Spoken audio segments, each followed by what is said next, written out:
เอามื้อนี้เราก็สิมารวบรวมภาพบรรยากาศของการขุดหนองปลาขุดบ่อเลี้ยงปลาเลี้ยงอันปลาไหลหรือว่าเลี้ยงเอี้ยนของเราเนาะเราสิมารวบรวมตั้งแต่มือเก็บกะเกียมเดินแล้วก็ขุดหนองจนฮอดปัจจุบันเนาะว่าเราไปถึงขั้นใดแล้วเนาะไปติดตามไปรับชมกันเลยเนาะ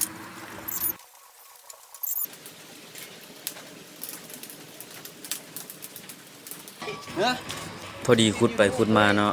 พี่น้องเพิ่นเห็นเพิ่นเลยถามว่าเฮ็ดหยังก็เลยบอกเพิ่นว่าอยากเลี้ยงปลาอยากขุดบ่อเลี้ยงปลาเพิ่นก็เลยว่าสิซอยขุดเพิ่นว่าเดี๋ยวสิขุดซอยจนแล้วเพิ่นว่า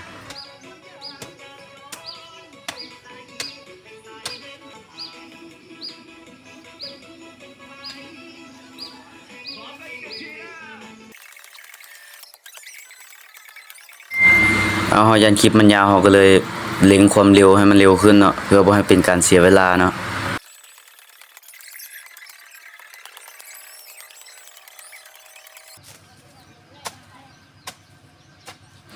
เอามื้อที่2เฮาก็เริ่มกันต่อเลยเนาะเฮาก็อยากให้มันแล้วไวแน่เพราะว่าเฮาก็อยากรู้ว่า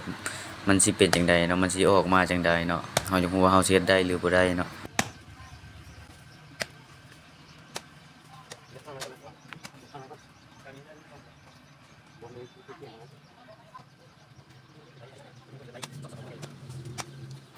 หนองปลาเขาก็เริ่มเป็นรูปเป็นร่างกันแล้วเนาะวัดระยะกันวิศวกะกันเลยเนาะตอนนี้เนาะกะเอาเลยว่าซั่นแบบใดว่าซั่นเอาพอคร่าวๆตามที่พะยางเฮาคิดไล่มาเพิ่นว่าดินของเฮาก็เป็นดินที่สั่งรถมาถมไว้เนาะมันก็จะแข็งเนี่ยเนาะเป็นก้อนใหญ่เฮาก็เลยเก็บก้อนใหญ่เอาก่อนเนาะเป็นดินหน้าแต่ดินข้างล่างมันก็สิอ่อนอยู่เนาะเฮาก็เลยเคลียร์ดินก้อนใหญ่นั้นออกก่อนแล้วเฮาจึงได้สับออกจึงได้ตักออกเนาะ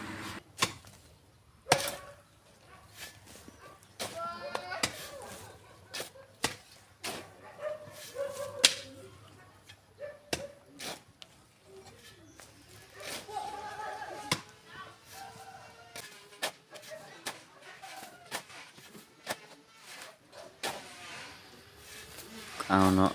ขุดไปขุดมาคนเฮาก็เริ่มจากอ่อนแห้งแล้วเพิ่นก็ขอนางเซาเมื่อยกันเพิ่นว่า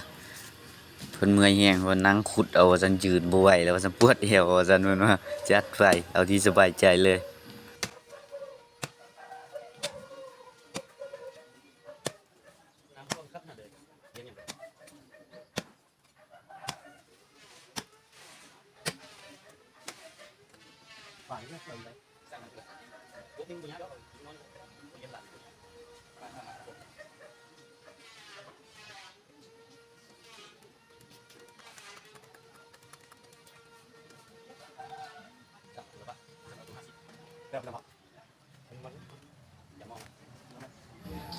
เอามื้อนี้ก็เป็นมื้ออันสุดท้ายเนาะที่บ่อปลาของเฮาแล้วเฮาก็เริ่มมาเก็บขอบเก็บพื้นเนาะ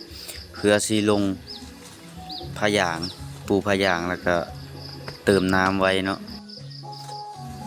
พอดีกลางคืนฝนตกเนาะมันก็เลยเหลวเนี่ยจักหน่อยเนาะมันก็เลยเป็นตมเนาะมันก็เลยส่วนง่ายแน่น้อยนึงเนาะแต่ก็เละคือกันติดตีนติดมือเนาะ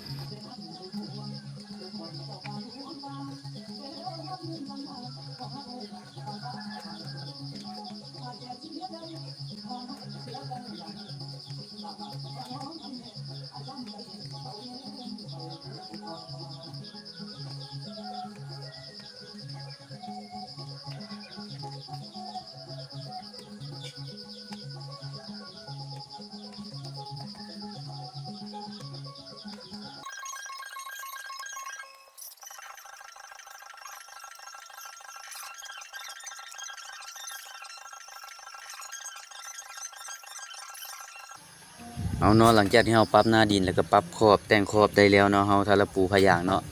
ก่อนเฮาสิปูผายางเฮาก็ได้กาเกียมดินขอบซะเพราะว่าเฮาสิปลูกผักปลูกพืชไว้กินเนาะเฮาก็เลยเอาดินมา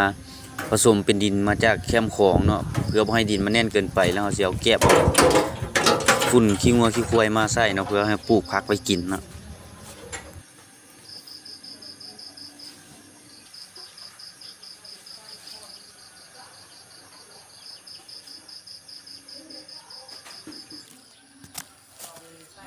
เอาหลังจากเราปรับแต่งหน้าดินไว้ สำหรับปลูกผักปลูกพืชเฮาแล้วเนาะเฮาก็สิมาเริ่มปลูกพะยางกันเลยเนาะมื้อนี้เฮาก็ได้เฮ็ดผู้เดียวเนาะ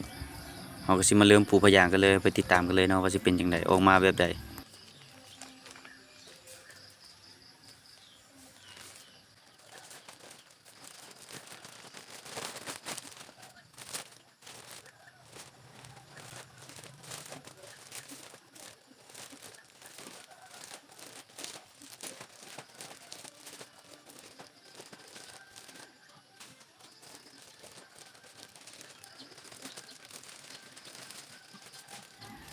พะยางที่เฮาซื้อมากับความกว้างประมาณ4เมตรเนาะ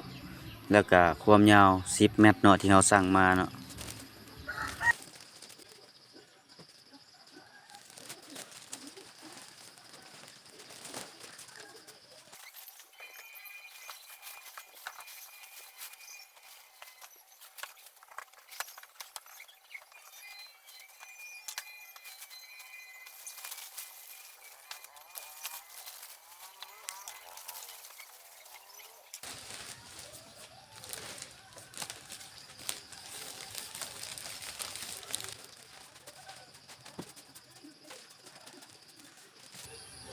เอาหลังจากที่เฮาปลูกพะยางแล้วเฮาก็ได้เติมน้ำลงไปเนาะไปเบิ่งกันว่ามันสิเป็นจังไดเนาะมันสิขาดหรือบ่ขาดเนาะพะยางที่เฮาปลูกไปมันสิได้ทีบ่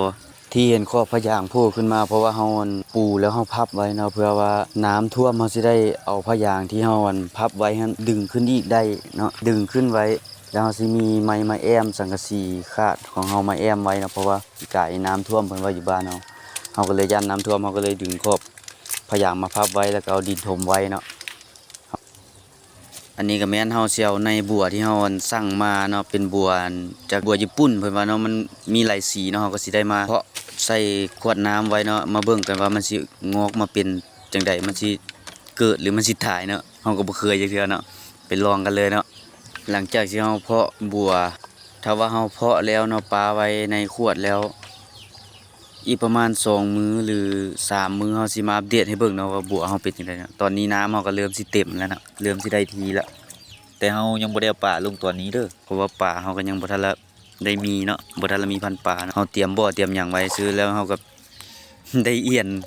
มาจากหนองสาเนาะเอียนตัวหนึงเนาะเฮาก็เลยเอาลองมาปล่อยเบิ่งเดียวเฮาสิเฮ็ด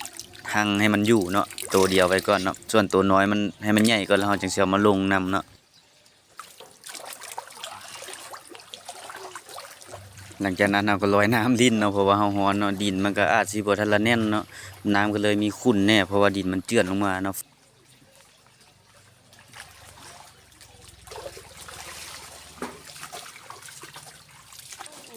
เอาสำหรับผู้ใดเข้ามาเบิ่งก็อย่าลืมกดติดตามกดไลค์กดแชร์ฝากติดตามกันเด้อพี่น้องเด้อฝากคอมเมนต์กันเด้อว่าเฮาเฮ็ดถูกวิธีบ่หรือว่าผิดวิธีบ่หรือว่าเป็นจังไดต้องแก้ไขแนวใดเนาะแนะนำกันมาได้เนาะขอคนมีความรู้มาคอมเมนต์เนาะหรือว่าเม้นมาเล่นๆกันก็ได้เนาะหรือว่ามีแม่นไผมีวิธีเลี้ยงเอี้ยนที่ถูกวิธีหรือว่าเลี้ยงปลาต้องเลี้ยงแบบใดเป็นโรคแก้ไขแนวใดแนะนำกันมาเนาะอันนี้ก็เป็นครั้งแรกที่เฮาเลี้ยงเอี้ยนเนาะเพราะว่าปกติเห็นแต่คนอื่นเฮ็ดบ่อซีเมนต์เนาะบ่อปูนอยู่เทิงเนาะแต่เฮาที่แรกว่าสิขุดบ่อเลี้ยงปลาเนาะถ้าบ่ได้เอาปลาลงเฮาก็สิเอาเอี้ยนลงเลยเนาะก็ลองเบิ่งพี่น้องลองผิดลองถูกเบิ่งเอาสำหรับผู้ใดมีความรู้การเลี้ยงการรักษาลูกเป็นโรคต้องรักษาให้ได้การเลี้ยงแต่น้อยจนใหญ่เป็นอะไรแนะนำมาเด้อคอมเมนต์มานำในเด้อต้องการความรู้เฮาก็หาก็เริ่มต้นใหม่เนาะสำหรับคลิปนี้เฮาก็ฝากไว้เพียงส่ำนี้เนาะติชมกันได้เนาะขอขอบใจที่ติดตามกันมาอย่าลืมฝากกดไลค์กดแชร์กดติดตามกันเด้อพี่น้องเด้อ